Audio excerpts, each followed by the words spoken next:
Now, if you saw a sign in a real estate office window saying, flying saucer, permanent materials, impeccable interior, all mod cons, you'd probably think that some real estate agent had finally lost his marbles.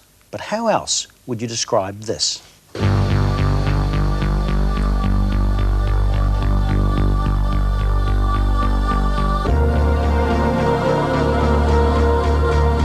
It looks as if an extraterrestrial craft has just landed, but this particular spaceship just happens to be more at home in Christchurch than somewhere out in the Milky Way.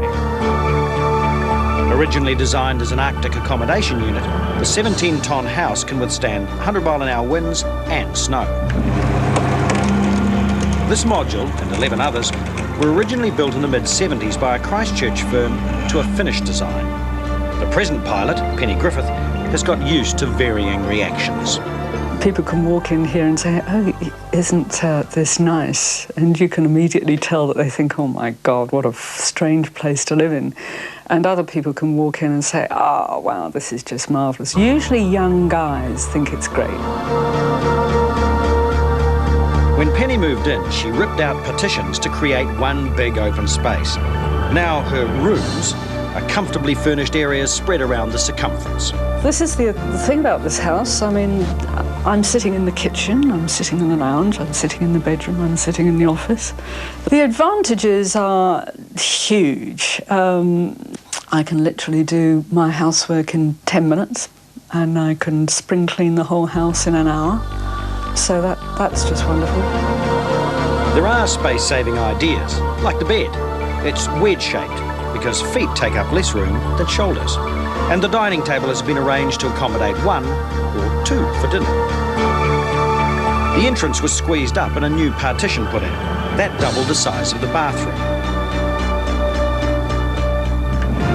The futuristic front door is operated by remote control, powered by a garage door mechanism that's been deftly converted. It all adds up to a home that has a few stories to tell. There was a knock on the door and in came my neighbour with his little grandson, who was all of 3 years old, and this little guy came in and his eyes were as wide as saucers and he's looking around at this spaceship house and I made them a cup of tea and then I said, look, if you don't mind, I just got to get back to working on the computer because I've got this deadline to reach.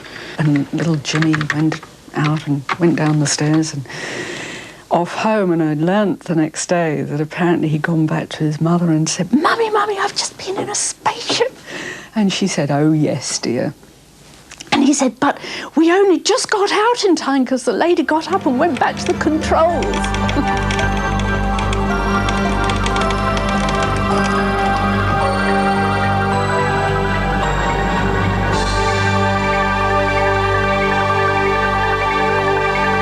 Last seen passing by the Southern Cross, I believe.